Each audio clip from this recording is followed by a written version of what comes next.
السلام عليكم ورحمة الله تعالى وبركاته. أعوذ بالله من الشيطان الرجيم.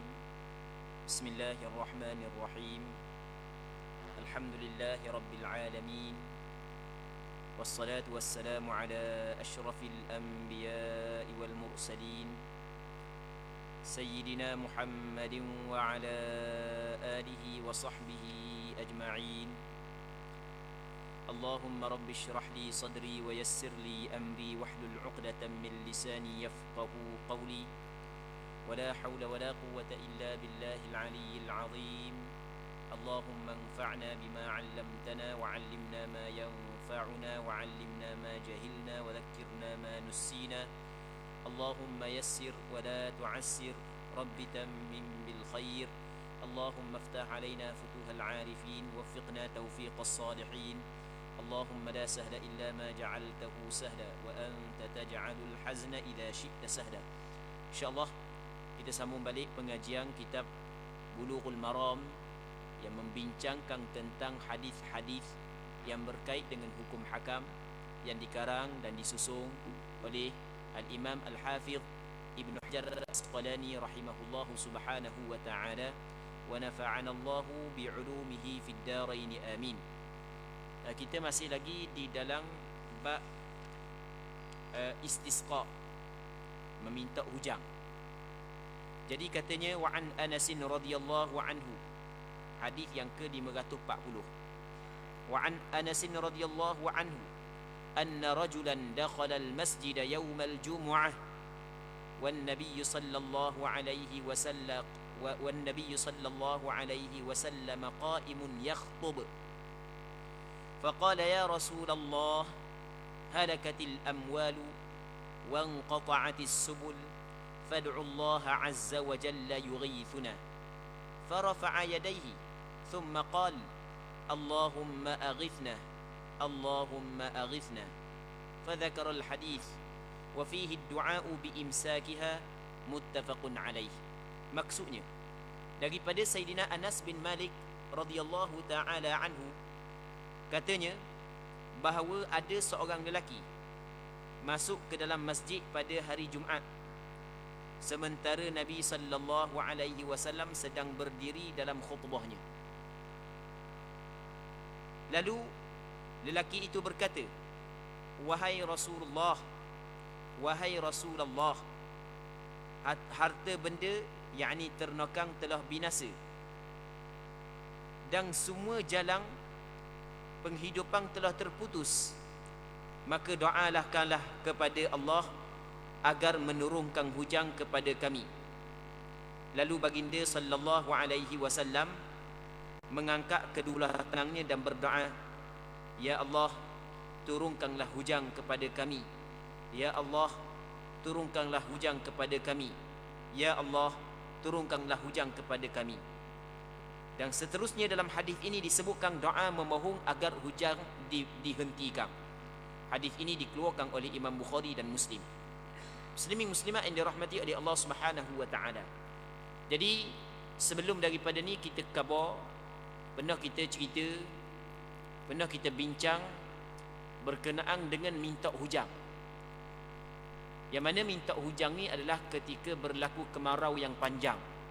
Kita ni tidak disyariatkan minta hujan, sebab hujan terlalu lebat tempat kita ni. Kena minta doa pula daripada Allah agar hujan yang turun di tempat kita ni tidak mendatangkan mudarat kita ni. Jadi apabila berlaku kemarau yang panjang, air tak ada, maka apa yang disyariatkan adalah kita bermohon daripada Allah Subhanahu wa taala, bermohon kepada Allah agar Allah Subhanahu wa taala mengurniakan hujan kepada kita. Cara meminta, berdoa memohon hujan ni dia ada beberapa cara. Yang pertamanya adalah sembahyang minta hujan serta berdoa selepas daripada sembahyang tersebut atau sebelum daripada sembahyang. Yang keduanya adalah berdoa di dalam khutbah selepas daripada sembahyang fardu. Yang ketiganya berdoa di mana saja kita berada. Itu tiga cara untuk meminta hujan. Hadis ni diceritakan oleh Anas bin Malik satu ketika pada hari Jumaat berlaku kemarau yang panjang di Madinah. Jadi hujang lama tak turun. Ketika Rasul sedang berkhutbah, tiba-tiba masuk seorang sahabat. Ketika Rasul sedang berkhutbah, dia mari lewat. Dia masuk dalam masjid, mari lewat. Jadi hukum mari lewat pada asalnya tak comel lah, tapi tidaklah sampai kepada haram, tidaklah sampai kepada makruh. Tapi benda tu khilaful aula, menyalahi yang lebih comel. Kalau benda tu haram, benda tu makruh, maka pastinya Nabi SAW akan benda larang kepada sahabat yang datang lewat.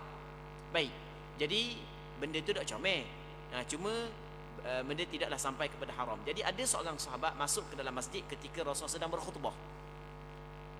Jadi apabila dia masuk dalam masjid, Rasul sedang berkhutbah, dia ke bawah mana? Rasulullah. Kalau cakap kita gitulah, tapi cakap Arab ni kita nak terjemah dengan bahasa kita kan. Rasulullah, habis dah harta benda, punah ganuh habis. Harta benda di sini maksudnya binatang. Dah binatang kan dia memerlukan air, tanaman kan dia memerlukan air. Jadi habis dah. Punah habis. Binatang, tanaman dah hidup. Keluar lapor belaka. Dah hujan nak turun ni. Mintalah supaya Rasulullah berdoa kepada Allah supaya Allah Taala turunkan hujan. Maka mazhab Imam Syafi'i lihat kepada hadis ini, bahawasanya bukanlah haram bercakap ketika khatib sedang berkhutbah. Kan di antara perkara yang dilarang apabila khatib sedang berkhutbah adalah kita bercakap. Itu dilarang. Khatib sedang berkhutbah, tiba-tiba kita bercakap, itu dilarang. Bahkan di sana ada hadis Nabi SAW bersabda, "Idza qulta li sahibika yaumal jum'ati wal imamu yakhutub faqad laghaut." Apabila mu kata kepada temanmu pada hari Jumaat sedangkan khatib sedang berkhutbah, mu kata diam, lara dah. Mazhab Imam Syafi'i berpandangan bahawasanya lara ni luputlah fadilat Jumaat. Memang ada larangan lah, tetapi larangan bukanlah larangan haram, tapi larangan makruh. Dan benda ni kita pernah cerita dah sebelum daripada ni. Dalam bab Jumaat baru ni kita pernah cerita dah. Bercakap ketika khatib sedang berkhutbah, ulama berbeza pandangan. Ada yang mengatakan haram dan ada yang mengatakan makruh. Mazhab Imam Syafi'i kata tak bolehlah cakap, tapi tidaklah sampai kepada haram, bahkan hukum dia adalah makruh. Buktinya ada sebahagian daripada sahabat Rasul cakap ketika Rasul sedang berkhutbah, masuk orang lelaki ni cakap. Yang sebelum ni kita ada bincang, satu ketika Rasul sedang berkhutbah, mari seorang sahabat nama dia Sulaik Al-Ghatafani, tiba-tiba dia duduk. Maka tengah-tengah Rasul berkhutbah, Rasul tanya, "Sulaik, adakah mung rokok ataupun mu sembahyang 2 rakaat sebelum daripada mu duduk?" Kata Sulaik, "Tak Rasulullah." Rasul sedang berkhutbah, Rasul tanya dia. Kata Rasul, "Kalau gitu bangun sembahyang 2 rakaat, tapi rengkahkan sembahyang tersebut." Jadi dalam mazhab Imam Syafi'i, bercakap ketika khatib sedang berkhutbah adalah dilarang, tetapi larangan tersebut tidaklah sampai kepada larangan haram, melainkan kalau ganggu. Tok khatib, siapa ke tok khatib budak duk baca khutbah, tok kau taki kali tok khatib sebab ganggu kuat ngak cakap, tu jelaslah mengganggu, hukum dia adalah haram. Ni biasa sosen-sosen sikit-sikit je. Sosen-sosen sikit je. Mu cek dak sat ni suhu, mu masuk masjid, tanya orang sebelah, tengah tok khatib duduk baca khutbah sebagai contoh. Dalam mazhab Imam Syafi'i memang dilarang, tetapi larangan tersebut tidaklah sampai kepada larangan haram, bukan larangan makruh. Kerana ada sebahagian daripada sahabat bercakap ketika Rasul sedang berkhutbah. Kalau benda tu haram, maka pastilah Rasulullah sallallahu alaihi wasallam tidak akan biarkan benda yang haram berlaku di hadapan dia. Baik, bukan hamba kata boleh cakap, hamba kata tak boleh, tetapi tak boleh saat itu, larangan saat itu bukanlah larangan.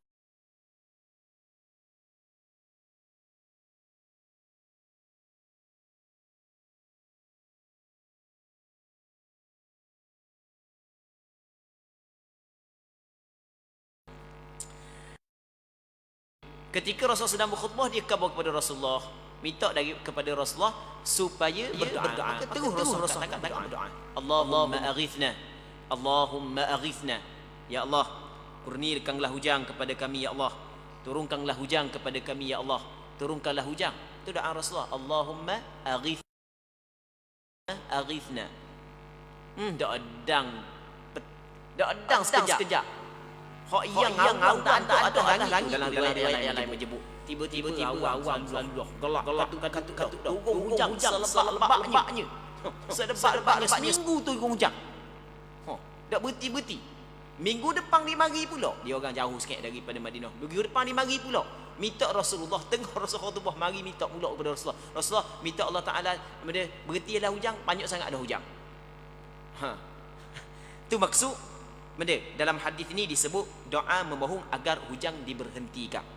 Maksudnya sebagaimana dituntut kepada kita meminta daripada Allah Subhanahu wa taala agar Allah Taala menurunkan hujang ketika kemarau yang panjang, begitu juga dibolehkan kepada kita minta kepada Allah agar Allah Taala berhentikan hujang ketika hujang terlalu teruk sehingga akan mendatangkan mudarat.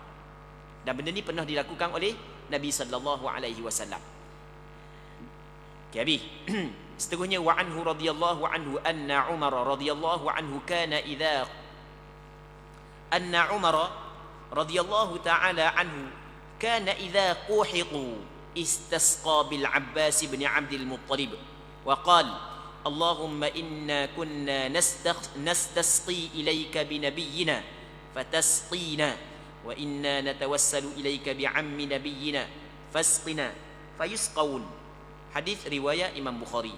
Maksudnya daripada Sayyidina Anas bin Malik radhiyallahu taala anhu bahawasanya Sayyidina Umar radhiyallahu taala anhu apabila apabila manusia mengalami kekeringan, ditimpa kemarau, maka Sayyidina Umar memohon hujang dengan perantaraan Al-Abbas bin Abdul Muttalib dan mengatakan dalam doanya, ya Allah, dahulu bila kami memohon hujang kepadamu selalu melalui Nabi kami, lalu engkau menurunkan hujang kepada kami. Namun sekarang kami memohon hujang kepadamu dengan melalui bapa saudara Nabi kami, maka turunkanlah hujang kepada kami. Lalu mereka pun diberi hujang. Hadis riwayat oleh Imam Bukhari. Muslimin muslimat yang dirahmati oleh Allah Subhanahu wa taala. Sayyidina Umar adalah seorang sahabat yang cukup masyhur. Seorang sahabat yang cukup masyhur. Dia salah seorang daripada sahabat yang dijamin syurga oleh Nabi sallallahu alaihi wasallam. Setelah daripada kewafatan Abu Bakar, dia menjadi pengganti kepada Abu Bakar radhiyallahu taala anhu. Di zaman pemerintahan Sayyidina Umar pernah berlaku kemarau yang teruk. Maka Sayyidina Umar meminta hujang daripada Allah Subhanahu wa taala, minta agar Allah Taala turunkan hujang. Yang mana dalam hadis ni Anas bin Malik menceritakan Sayyidina Umar kata, ya Allah, dulu kami minta hujang kepadamu dengan nabimu, yakni dengan Nabi Muhammad sallallahu alaihi wasallam, maka engkau menurunkan hujang kepada kami.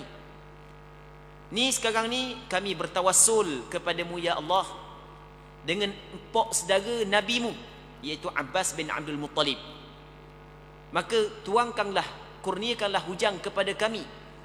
Lalu mereka itu diberikan hujang. Muslimin muslimat yang dirahmati oleh Allah Subhanahu wa taala, Syekh Dr. Nuruddin Itir rahimahullahu subhanahu wa taala dalam kitab I'lamul Anam, syarah kitab Bulughul Maram, menyebut bahawasanya antara perkara yang disyariatkan di dalam kita memohon hujang kepada Allah adalah kita bertawassul dengan Nabi. Kerana hadis ini Sayyidina Umar bertawassul dengan Abbas kerana Abbas itu adalah pak saudara Nabi sallallahu alaihi wasallam. Muslimin muslimat yang dirahmati oleh Allah Subhanahu wa taala. Katanya dalam kitab I'lamul Anam, kata Syekh Nuruddin Itir, tawassala as-sahabatu bin Nabi sallallahu alaihi wasallam wa dhalika li'annahum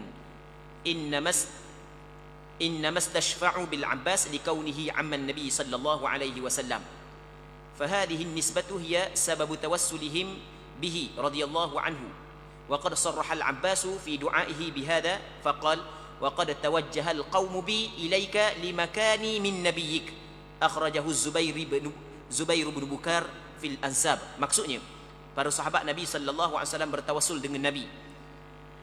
Jadi mereka itu memohon dengan, maksudnya meminta daripada Abbas kerana Abbas itu adalah pak saudara Nabi. Dan sebab itulah Abbas menjadi sebab mereka itu bertawassul, kerana Abbas adalah pak saudara Nabi. Dalam hadis yang diriwayat oleh Zubair bin Bukar dalam Al-Ansab, dalam kitab Al-Ansab, dalam doa Abbas bin Abdul Muttalib, Abbas bin Abdul Muttalib menyebut bahawasanya wa qad tawajjaha al-qaum bi ilaika limakani min nabiyyik, sesungguhnya kaum ini berhadap denganku kepada engkau ya Allah kerana kedudukanku di sisi nabimu. Muslimin muslimat yang dirahmati oleh Allah Subhanahu wa taala. Seterusnya katanya wa an Anas qala asabana wa nahnu ma'a Rasulillah sallallahu alaihi wasallam matar qala fahasara thawbahu hatta asabahu min al-matar wa qala innahu hadithu ahdin bi rabbih, rawahu Muslim. Anas radhiyallahu taala anhu telah menceritakan pula bahawa kami bersama dengan Rasulullah, lalu kami ditimpa hujang.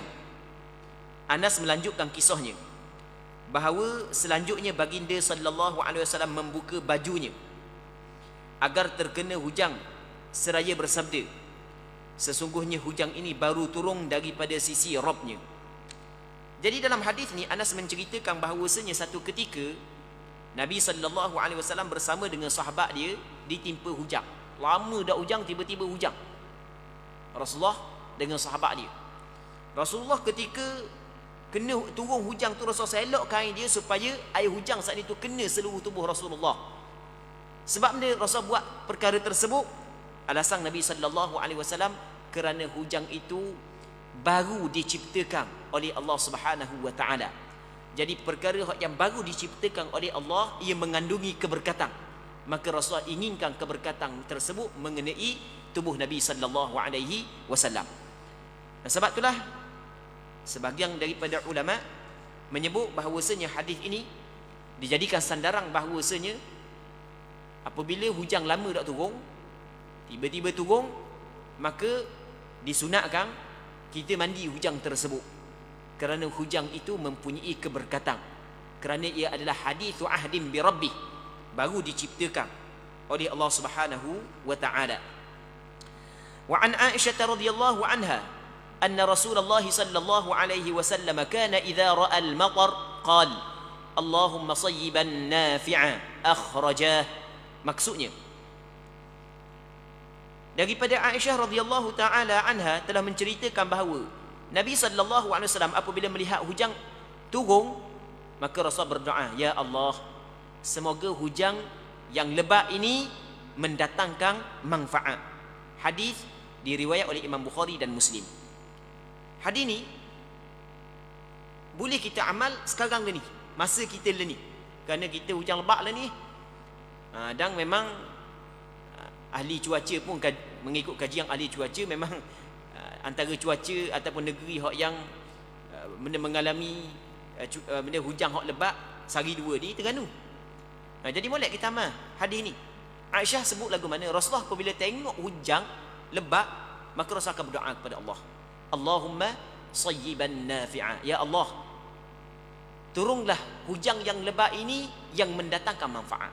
Pendek je, 3 kalimah je, Allahumma sayyiban nafi'a.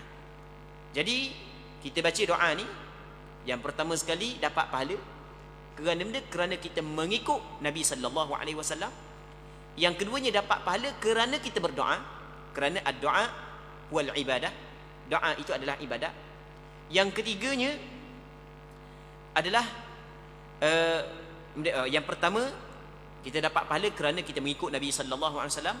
Yang keduanya adalah kita dapat pahala kerana kita berdoa kepada Allah Subhanahu wa taala. Yang ketiganya mungkin dengan sebab doa sebahagian daripada kita tidak tahu siapa yang doa dia mustajab, Allah Subhanahu wa taala mengangkat mudarat daripada tempat kita kerana doa dia. Kita tidak tahu siapa di kalangan kita yang mustajab doa. Jadi doa Allahumma sayyiban nafi'a. Tengok hujan lebat, Allahumma sayyiban nafi'a. 3 kalimah je. Allahumma, takkan Allahumma dah ingat lagi. Allahumma dah ngapa sok dah. Sayyiban nafi'a. Mudah je, sayyiban nafi'a. Sayyiban asal makna sayyiban ni hujang yang lebat, nafi'an yang mendatangkan manfaat. Sebab hujang yang lebat, yang turun mencuruh-curuh saat itu, ada yang mendatangkan mudarat, ada yang mendatangkan manfaat. Jadi kita nak biar dia mendatangkan manfaat, bukan mendatangkan mudarat. Kalau mendatangkan mudarat, susah habis. Habis susah belaka. Orang hak yang tak kena pun susah, orang yang kena pun susah. Orang hak yang tak kena susah kerana dia mesti kena memberi pertolongan kepada saudara-saudara hak yang susah. Hak yang pernah terjadi di Kemamang suatu ketika dahulu, di Kelantan suatu sebelum daripada di Pahang. Kang teruk kang, sampai ke habis rumah, ada kok hak kena hanyut di sungai, runtuh macam-macam. Barang-barang dalam rumah pada tahu mana dah. Habis dah perabuk-perabuk, kena cari baru belaka dah. Baik. Jadi minta Allah Subhanahu Wa Taala turunkan hujan yang lebat itu, ia memberi manfaat. Jadi boleh kita pakat baca doa ni, pakat amal. Benda yang kita dengar terus kita amal, dapat pahala. Allahumma sayyiban nafi'a. 3 kalimah je, bukan payah sangat. Boleh ngapal lalu, Allahumma sayyiban nafi'a. Baik. Katanya wa an Sa'd radhiyallahu anhu anna an-nabiy sallallahu alaihi wasallam da'a fil istisqa. Allahumma jallilna sahaban kathifan qasifan dalukan dahuka tumtiruna minhu radhadha qita sajlan ya dzal jalali wal ikram. Rawahu Abu Awanah fi sahihi. Maksudnya daripada Sa'ad radhiyallahu taala anhu bahawasanya Nabi sallallahu alaihi wasallam dalam doa istisqa-nya, ketika Rasul berdoa meminta hujan, Rasul baca doa ni. Jadi kalau kita buat sembahyang minta hujan, maka antara doa hak yang comel kita baca adalah doa ni. Maksud doa ni lagu mana? Doa ni bahasa Arab, Allahumma jallilna sahaban kathifan qasifa daluqan dahuka tumtiruna minhu radhadha qitan sajla ya dzal jalali wal ikram. Tok Imam kena baca doa ni, kita dok ngapal pun tak apa. Tok Imam Tok Khatib baca doa ni comel. Baik. Maksud dia ya Allah, berikanlah kepada kami awang yang tebal, lagi merata, banyak kilat, guruh dan petirnya. Engkau turunkan kepada kami darinya hujan yang rintik-rintik maupun yang deras, lagi tercurah. Wahai Tuhan yang memiliki keagungan dan kemuliaan. Hadis ini diriwayat oleh Imam Abu Awanah di dalam sahihnya. Baik. Seterusnya, wa an Abi Hurairah radhiyallahu anhu أن رسول الله صلى الله عليه وسلم قال خرج سليمان عليه السلام يستسقي فرأى نملة مستلقية على ظهرها رافعة قوائمها إلى السماء تقول اللهم إنا خلق من خلقك ليس بنا غنى عن سقياك فقال ارجعوا لقد سقيتم بدعوة غيركم رواه أحمد وصححه الحاكم. Maksudnya daripada Abi Hurairah radhiyallahu taala anhu bahawa Rasulullah sallallahu alaihi wasallam pernah bersabda, Nabi Sulaiman alaihi salam keluar untuk melakukan doa istisqa, memohon hujan. Jadi Nabi sallallahu alaihi wasallam mencerita perkara yang pernah berlaku suatu ketika dahulu. Ada seorang nabi, seorang rasul yang dikenali sebagai Sulaiman, yang mana Nabi Allah Sulaiman adalah anak kepada Nabi Allah Daud alaihi wassalam. Nabi Sulaiman adalah seorang nabi dan rasul. Dicerita tentang dia dalam Al-Quranul Karim. Nabi Sulaiman Allah Ta'ala bagi kepada dia kerajaan yang tidak pernah diberi kepada seorang pun. Dan hak yang hebat dia, ahli mesyuarat dia dari kalangan manusia dan kalangan jin. Jangan main. Ahli kabinet dia tu jin pun jadi ahli kabinet dia, ahli mesyuarat dia. Ketika dia bincang ramai-ramai, siapa di kalangan mu yang boleh datangkan istana Balqis ke sini? Siapa yang boleh datangkan istana Balqis ke sini? Istana nak akak awak mari daripada satu tempat, satu negara kepada satu negara yang lain. Bukan pitih, bukan beg. Suti beg pun berat nana nak bawa. Ni istana bapa, istana Balqis. Siapa? Dalam ramai-ramai orang yang dia bincang tu ada jin. Faqala ifritum minal jin. Jin ifrit, boh jin duk kata, tak apalah, aku marilah sebelum daripada mu bangun daripada tempat-tempatmu, siapa dah benda ni. Dia maksudnya jin tunduk kepada dia, apatah lagi manusia. Muslimin-muslimat yang dirahmati oleh Allah Subhanahu wa taala, dan Allah Subhanahu wa taala ajar kepada dia bahasa-bahasa binatang, bahasa burung, bahasa semut dia faham. Nabi Allah Sulaiman alaihi salam memang cukup hebatlah Nabi Allah Sulaiman. Maka dalam hadis ni Rasul cerita pernah berlaku di zaman Nabi Allah Sulaiman kemarau yang panjang. Maka Nabi Sulaiman bersiap dengan rakyat dia untuk keluar ke padang nak minta daripada Allah. Dalam perjalanan, tiba-tiba dia tengok seekor semut duduk akak tangan ke langit berdoa kepada Allah Subhanahu wa taala. Semut berdoa. Lagu mana doa semut? Allahumma inna khalqum min khalqik. Ya Allah, sesungguhnya kami adalah satu makhluk daripada makhlukmu. Kami adalah makhlukmu ya Allah. Laisa bina ghinan an suqyak. Kami juga perlu kepada air hujan ya Allah. Apabila Nabi Allah Sulaiman dengar semut yang tidak berdosa, binatang yang tidak pernah melakukan maksiat, berdoa kepada Allah Subhanahu wa taala, dan dengan wahyu daripada Allah Subhanahu wa taala, terus Sayyidina Sulaiman khabar kepada rakyat dia, baliklah. Hari ni kita tak payah doa dah. Sebab Allah Ta'ala akan bagi hujan dengan doa orang lain. Siapa doa orang lain? Doa semut. Mustajab doa dia. Allahumma inna khalqum min khalqik laysa bina ghinan an suqyak. Baik, hadis ini diriwayat oleh Imam Ahmad bin Hanbal dan dinilai sahih oleh Imam Hakim An-Naisaburi. Muslimin muslimat yang dirahmati oleh Allah Subhanahu wa taala. Wa an Anas radhiyallahu anhu أن النبي صلى الله عليه وسلم استسقى فأشار بظهر كفيه إلى السماء أخرجه مسلم. Daripada Sayyidina Anas bin Malik radhiyallahu taala anhu, bahawasanya Nabi sallallahu alaihi wasallam dalam doa istisqa'nya mengarahkan belakang, mengisyaratkan belakang dua telapak tangannya ke arah langit. Hadis ini dikeluarkan oleh Imam Muslim. Ketika Rasul doa istisqa, minta hujan, ni dua belakang tangan Rasul ke langit, Rasul angkat tangan, gitu. Dua ni naik akak, maksudnya biasa kan kita minta perut tangan ke langit, bukan belakang tangan ke langit. Kita kena minta dengan Allah dengan perut ni, perut tapak tangan bukan kita minta dengan Allah melalui belakang tapak tangan. Kita kan tapak tangan, hak yang tapak tangan ni patut dia kita ada belakang tapak tangan. Dalam hadis ni yang diriwayat oleh Imam Muslim daripada Sayyidina Anas, ketika Rasulullah berdoa minta hujan daripada Allah Subhanahu wa taala, Rasul isyarat dengan dua tapak tangannya yang mana belakang tapak tangannya hadap ke langit gitu.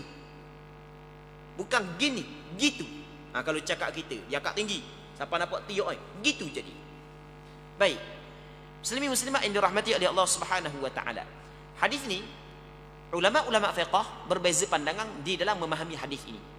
Ada sebahagian daripada ulama berpandangan bahawasanya oleh kerana terlalu sangat Rasul angkat tangan minta dengan Allah Subhanahu wa taala sehingga nampak tangan dia saat itu belakang tangan arah ke langit. Siapa nampak gitu sebab sungguh sangat minta gitu minta. Akak ya Allah, ya Allah, ya Allah. Siapa hak ni nampak ke langit? Okey, itu pandangan yang pertama. Pandangan yang kedua berpandangan bahawasanya oleh kerana kemarau ini adalah bala. Kemarau adalah bala, punca daripada maksiat yang dilakukan oleh sebahagian daripada hamba Allah Subhanahu wa taala. Dia kemarau ni adalah bala, punca daripada maksiat yang dilakukan oleh hamba Allah Subhanahu wa taala sehingga Allah Taala menahankan hujan. Sebab itulah dalam Al-Quranul Karim ada ayat Allah Subhanahu wa taala kata, walau anna ahlal qura amanu wattaqau la fatahna alaihim. Kalau sekiranya ila akhir ayat, kalau sekiranya ahli kepada satu tempat tersebut beriman dan bertakwa kepada Allah, kami akan buka kepada mereka itu benda keberkatan daripada langit. Tapi oleh kerana terlalu banyak maksiat dilakukan sehingga Allah Subhanahu wa taala turun bala. Oleh kerana kemarau adalah bala daripada Allah Subhanahu wa taala, maka dalam kita meminta daripada Allah agar dijauhkan bala, disunatkan kita membalikkan tapak tangan kita. Okey, itu pandangan sebahagian daripada ulama. Jadi kalau kita nak minta daripada Allah Ta'ala, sunatkan perut tapak tangan ke langit. Tapi kalau kita nak minta tolak bala, maka pusing tapak tangan ke bawah, belakang ke langit. Ini pandangan sebahagian daripada ulama dalam mazhab Imam Syafi'i. Sebahagian ulama mazhab Imam Syafi'i, sebagaimana yang disebut oleh Imam Nawawi dalam kitab Al-Majmu' Syarah Muhadzab, bahawasanya digalakkan bagi orang yang berdoa agar dijauhi daripada bala, adalah membelakangkan tapak tangan berpandukan kepada hadis ini. Cuma macam kita khabar, dalam memahami hadis ini ulama ada dua pandangan. Ada pandangan yang pertama, bukan pusing kat belakang, minta kat depan. Bukan pusing kat belakang, tapi oleh kerana sungguh sangat akak tangan siapa nampak belakang gitu akak nampak. Macam kita duk gantung kelambu Kaabah tu kan. Sungguh akak tangan, ya Allah nampak. Ni belakang ni ke atas nampak.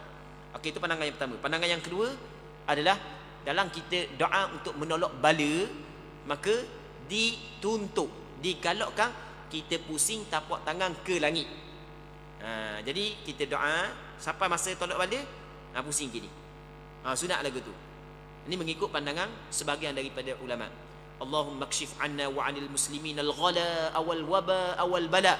Mula kita contohlah kita kata Allahumma ighfir lana wa liwalidina, Allahumma rabbana atina fid dunya hasanah. Lepas tu siapa doa nak tolak bala, Allahumma kshif anna wa 'anil muslimin al-ghala awal waba awal bala. Ini pandangan sebahagian ulama, sunat awak lagu ni berpandukan kepada hadis ini. Dan pandangan ini disebut oleh sebahagian daripada ulama fiqh, ulama mazhab Imam Syafi'i di dalam kitab fiqh mereka. Muslimin muslimat yang dirahmati oleh Allah Subhanahu wa taala. Okey, kita masuk dalam bab baru, iaitu katanya babul libas, bab pada menyatakan, pada membincangkan tentang pakaian. Muslimin muslimat yang dirahmati oleh Allah Subhanahu wa taala.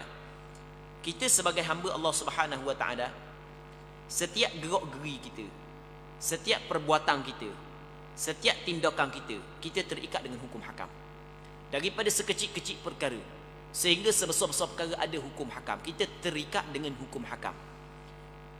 Bahkan kita pernah cerita sebelum daripada ni, sehingga ketika kita nak qada hajat, benda yang tak dapat tidur, setiap manusia mesti qada hajat, mesti kecing berak. Dak kecing dak berak kena pergi hospital. Kalau mai 2-3 hari dak berak kau, mesti kena qada hajat ni, benda yang mesti. Tu pun ada adab, ada hukum. Tak boleh hadap kiblat, tak boleh membelakangi kiblat. Muslimin muslimat yang dirahmati oleh Allah Subhanahu wa taala. Begitu juga dalam semua perkara, daripada sekecil-kecil perkara sehingga sebesar-besar perkara, kita terikat dengan hukum hakam. Dalam hal pemakaian kita sekalipun ada hukum hakam, ada benda yang boleh kita pakai, ada benda yang tak boleh kita pakai. Kita terikat. Sebab kita di atas dunia ni adalah tempat ujian. Kita terikat dengan hukum hakam. Ada hukum yang diperintah untuk kita lakukan, ada hukum yang dilarang daripada kita melakukannya. Ini kita nak masuk dalam bab pakaian. Bukan semua pakaian boleh kita pakai, dan bukan semua pakaian tidak boleh kita pakai. Tapi pada asalnya berkait dengan pakaian, selama mana tidak ada dalil daripada syarak melarang, maka hukum asalnya adalah diharuskan. Berkait dengan pakaian, selama mana tidak ada dalil daripada syarak melarang, maka hukum asalnya adalah dibolehkan. Sebab Allah Subhanahu wa taala jadikan, huwallazi khalaqa lakum ma fil ardi jami'a. Allah Taala telah menjadikan untuk kita, manfaat untuk kita, setiap apa yang ada atas muka bumi ini. Setiap benda yang ada atas muka bumi ini, Allah Subhanahu wa taala jadikan manfaat untuk kita. Jadi selama mana tidak ada dalil yang melarang, maka pada asalnya hukum yang berkait dengan pakaian adalah dibolehkan. Dan nanti kita akan tengok bagaimanakah pakaian yang tidak dibolehkan. Selain daripada yang tidak dibolehkan, hukum dia adalah harus.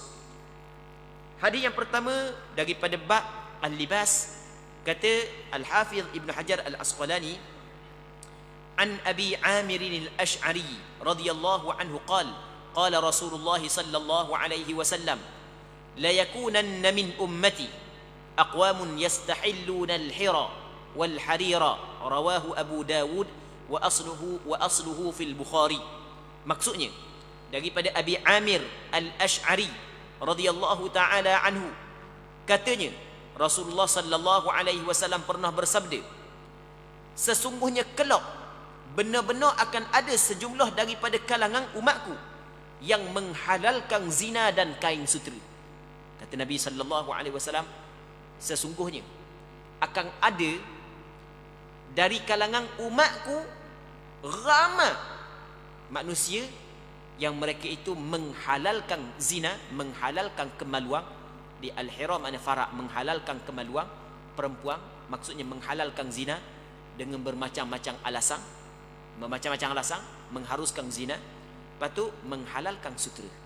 Sedangkan berzina adalah perkara yang diharam oleh syarak. Tidak ada satu syariat pun yang menghalalkan berzina. Semua syariat yang diturunkan kepada nabi-nabi, start daripada Nabi Adam hingga kepada Nabi Muhammad sallallahu alaihi wasallam, mereka mengharamkan berlaku perzinaian. Sebab itulah disyariatkan berkahwin. Baik. Jadi di sana ada beberapa kaum yang menghalalkan kemaluan, menghalalkan berzina. Allah Rabbi. Kita malam ni kata-kata takut dah edang dah kita nak urai panjang lebar ni. Jadi kalau kira nak urai panjang juga ni bab berzina ni. Di zaman kita Allah Rabbi ni di antara musibah yang cukup teruk. Di antara muda-mudi, di antara remaja di zaman kita ni, di antara musibah yang cukup teruk di zaman kita. Semoga Allah Subhanahu Wa Taala menyelamatkan kita dan menyelamatkan keluarga kita. Dan semoga Allah Subhanahu Wa Taala memberi hidayah kepada orang-orang Islam di tempat kita yang bermudah-mudah tidak menjaga pergaulan bebas, tidak menjaga batasan pergaulan di antara laki-laki dan perempuan, akhirnya jatuh ke dalam dosa berzina. Dan yang keduanya adalah berkenaan dengan kain sutera. Kain sutera adalah diharamkan. Cuma kain sutera ni bukan diharamkan kepada semua orang, hanya diharamkan kepada orang lelaki saja. Manakala orang puan adalah dibolehkan. Di sana ada hadis yang lain yang diriwayat oleh Imam An-Nasa'i, Imam Tirmizi, Imam Ibn Majah. Kata Nabi sallallahu alaihi wasallam, "Uhilla adh-dhahab wal hariru li inathin min ummati wa hurrima ala dhukuriha."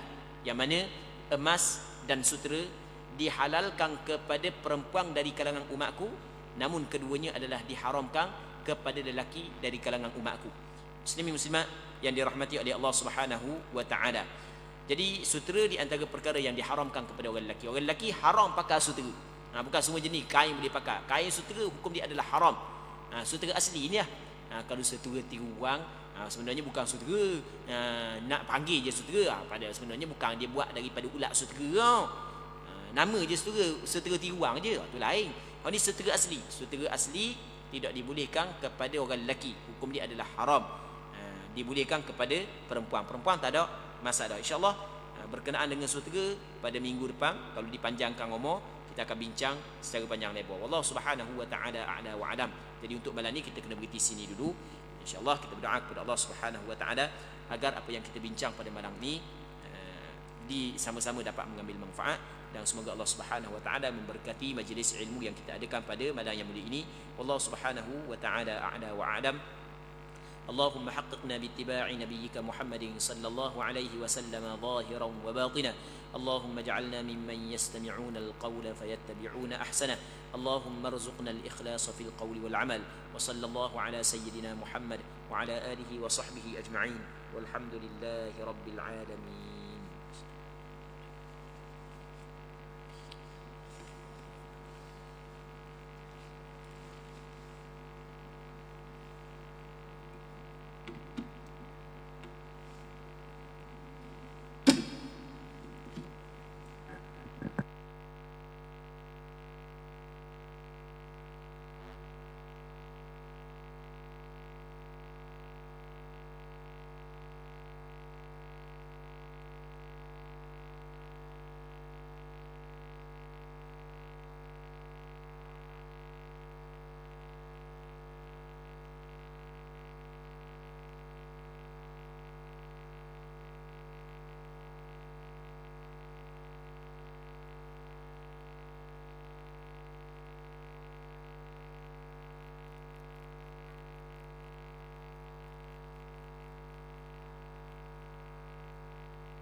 Assalamualaikum warahmatullahi muslimin dan muslimat yang dirahmati Allah.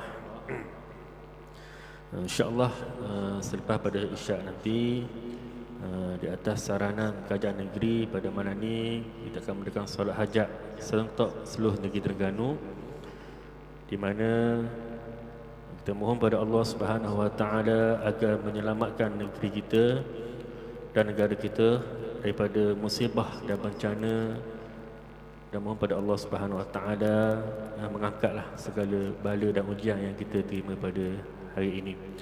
Dan solat hajat yang kedua kita niat pada malam ni kepada Muhammad Haziq Haikal bin Roslan, di mana beliau kemalangan lebih kurang 2 minggu lebih dah, dan beliau berada dalam keadaan koma lah, dan esok akan dibedah di bahagian kepala, mengambil risiko yang agak tinggi lah dalam keadaan di koma, dan terpaksa dibedah pada esok hari. Dan sama-sama dah kita mohon pada Allah Subhanahu Wa Taala dipermudahkan segala urusan kita, insya-Allah.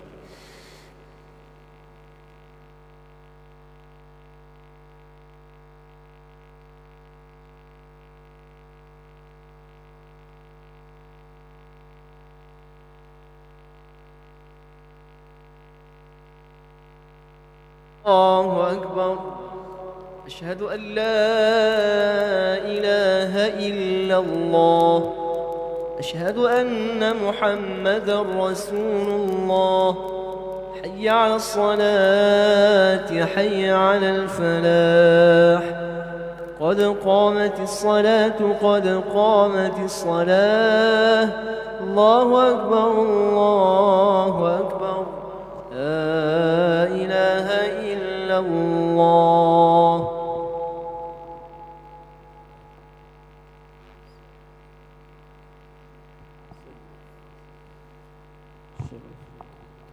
وبعث المقام محمود الذي وعده إنك لا تخلف الميعاد. استقيموا يرحمنا ويرحمكم الله. Sila sama dan luruskan saf. صلي فرض الشاي.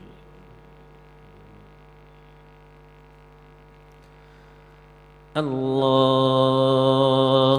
أكبر.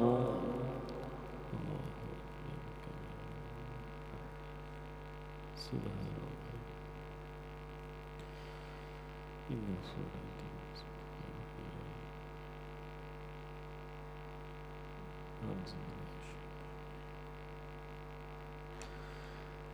بسم الله الرحمن الرحيم. الحمد لله رب العالمين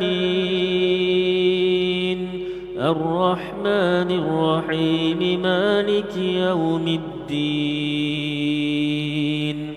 إياك نعبد وإياك نستعين اهدنا الصراط المستقيم صراط الذين أنعمت عليهم غير المغضوب عليهم ولا الضالين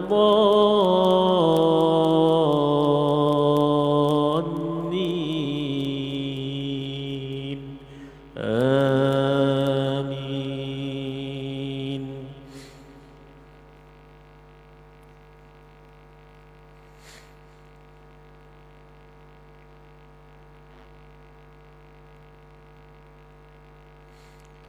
يا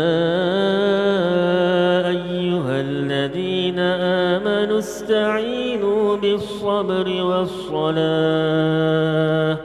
إن الله مع الصابرين ولا تقولوا لمن يقتل في سبيل الله أموات بل أحياء ولكن لا تشعرون ولنبلونكم بشيء من الخوف والجوع ونقص من الأموال والأنفس والثمرات وبشر الصابرين الذين إذا أصابتهم مصيبة قالوا إنا لله وإنا إليه راجعون أولئك عليهم صلوات من ربهم ورحمة وأولئك هم المهتدون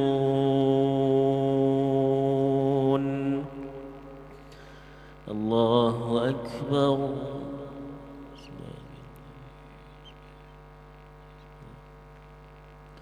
سمع الله لمن حمده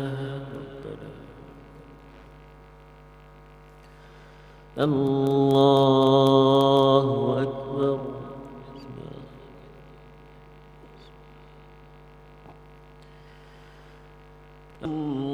الله أكبر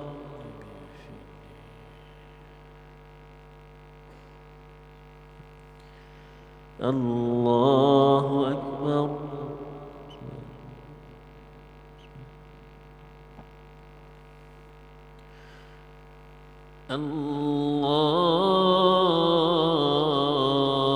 الله أكبر بسم الله الرحمن الرحيم الحمد لله رب العالمين الرحمن الرحيم مالك يوم الدين إياك نعبد وإياك نستعين اهدنا الصراط المستقيم صراط الذين أنعمت عليهم غير المغضوب عليهم ولا الضالين آمين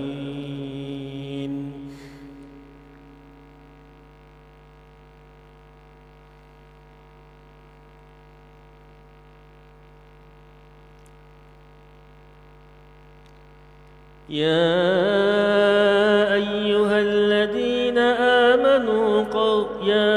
أيها الذين آمنوا كونوا قوامين لله شهداء بالقسط ولا يجرمنكم شنآن قوم على ألا تعدلوا اعدلوا هو أقرب للتقوى واتقوا الله إن الله خبير بما تعملون وعد الله الذين آمنوا وعملوا الصالحات لهم مغفرة وأجر عظيم والذين كفروا وكذبوا بآياتنا أولئك أصحاب الجحيم الله أكبر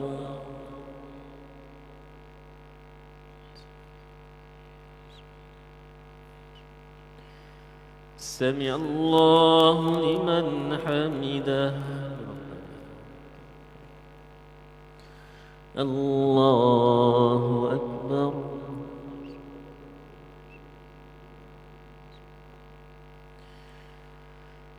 الله أكبر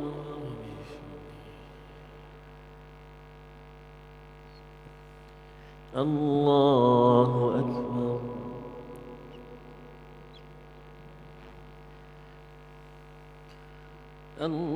الله أكبر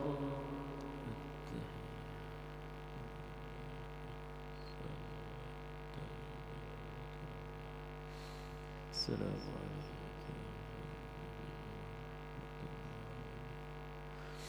السلام عليكم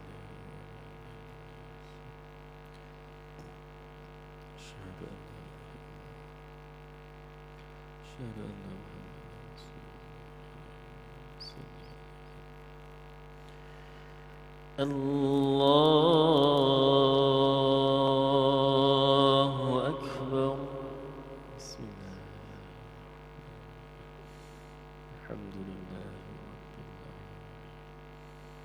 الرحمن الرحيم إياك نعبد وإياك نستعين اهدنا الصراط المستقيم صراط الذين أنعمت عليهم غير المغضوب عليهم.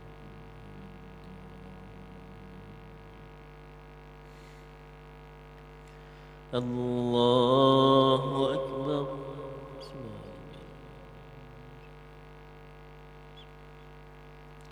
سمع الله لمن حمده. الله أكبر.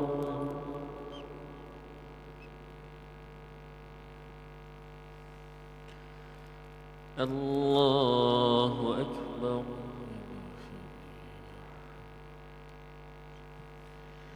الله أكبر.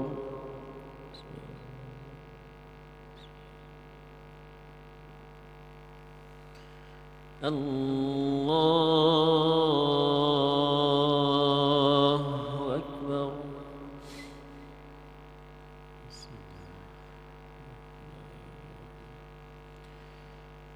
الحمد لله الرحمن مالك يوم الدين. إياك نعبد وإياك نستعين اهدنا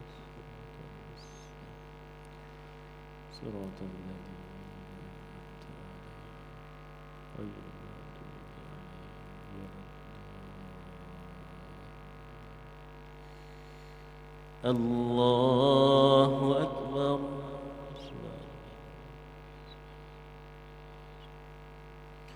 سمع الله لمن حمده. الله أكبر.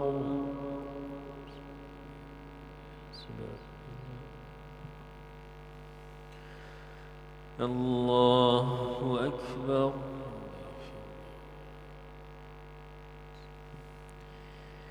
الله أكبر.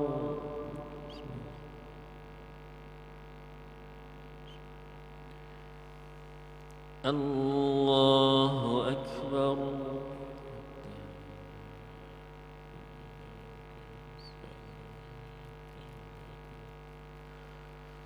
السلام عليك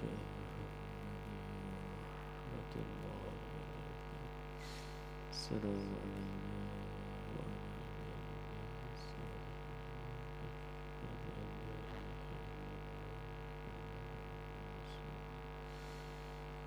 اللهم صل على كما صليت على وبارك على كما باركت على في العالمين. السلام عليكم ورحمة الله. السلام عليكم ورحمة الله. الحمد لله الذي لم يتخذ ولدا ولم يكن له شريك في الملك ولم يكن له ولي من الذل وكبره تكبيرا. استغفر الله العظيم. استغفر الله العظيم. استغفر الله العظيم الذي لا إله إلا هو الحي القيوم وأتوب إليه. InsyaAllah sama-sama kita solat hajat. Kita mohon pada Allah Subhanahu Wa Taala agar mengangkatlah segala bala yang kita terima pada hari ini dan memudahkan segala urusan Tuhan daripada hajat dan urusan kita, insya-Allah. Allahu Akbar.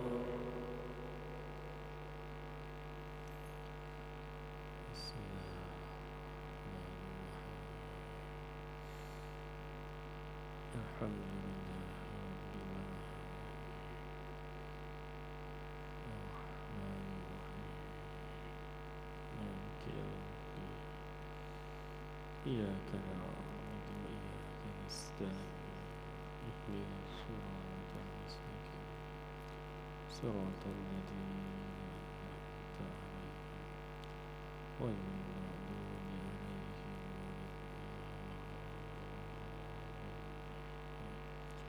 الله لا إله إلا هو الحي القيوم لا تأخذه سنة ولا نوم له ما في السماوات وما في الأرض ما ينزل الذي يشفع عنده إلا بإذنه يعلم ما بين أيديهم وما خلفهم وسع كرسيه السماوات والأرض ولا يؤوده حفظهما وهو العلي العظيم الله أكبر سبحان سمع الله لمن حمده ربنا الله أكبر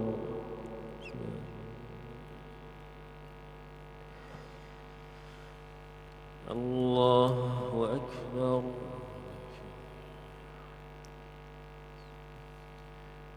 الله أكبر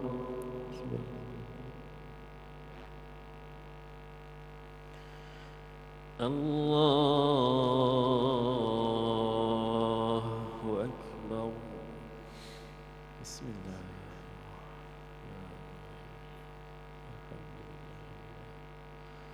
الرحمن الرحيم مالك يوم إياك نعبد وإياك نستعين اهدنا الصراط المستقيم صراط الذين أنعمت عليهم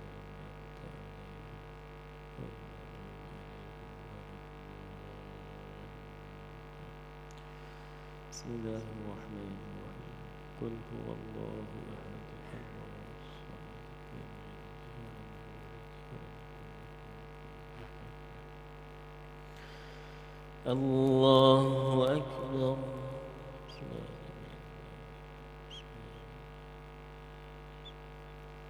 سمع الله لمن حمده ربنا الله أكبر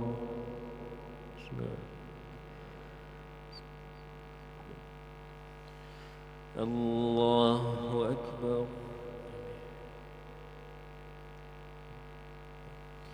الله أكبر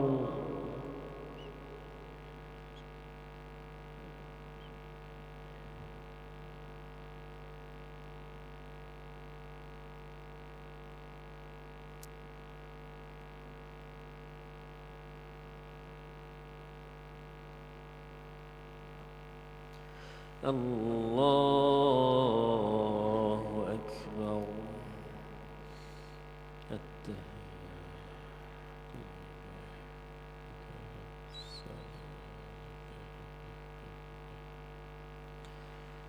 السلام عليك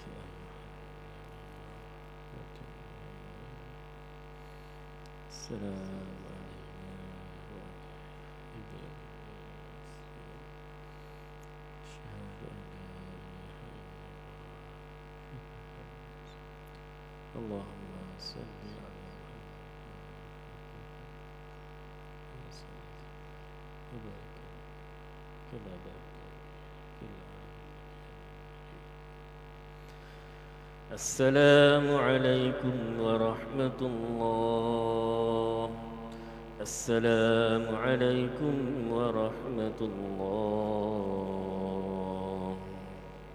الفاتحة بسم الله الرحمن الرحيم الحمد لله رب العالمين الرحمن الرحيم مالك يوم الدين إياك نعبد وإياك نستعين اهدنا الصراط المستقيم صراط الذين أنعمت عليهم غير المغضوب عليهم ولا الضالين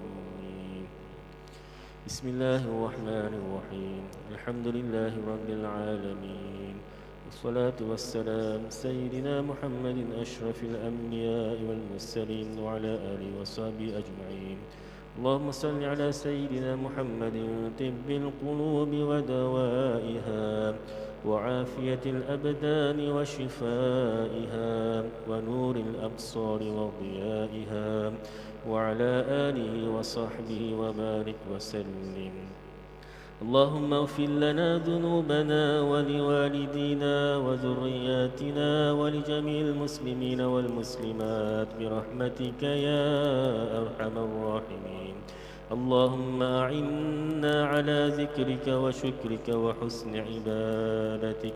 اللهم إنا نسألك سلامة في الدين وعافية في الجسد والزيادة في العلم وبركة في الرزق وتوبة قبل الموت ورحمة عند الموت ومغفرة بعد الموت. اللهم حول علينا في سكرات الموت والنجاة من النار والعفو عند الحساب. اللهم ارفع عنا البلاء والغلاء والفحشاء ما زهر منها وما بطن. اللهم إنا نعوذ بك من الهم والحزن ونعوذ بك من الأجد والكسل ونعوذ بك من الجبن والبخل ونعوذ بك من غلبة الدين وقهر الرجال. يا حي يا قيوم يا قاضي الحاجات يا قاضي الحاجات يا قاضي الحاجات. ربنا آتنا في الدنيا حسنة وفي الآخرة حسنة وقنا عذاب النار. وصلى الله على محمد وعلى آله وصحبه وسلم. سبحان ربك رب العزة عما يصفون وسلام على المرسلين والحمد لله رب العالمين.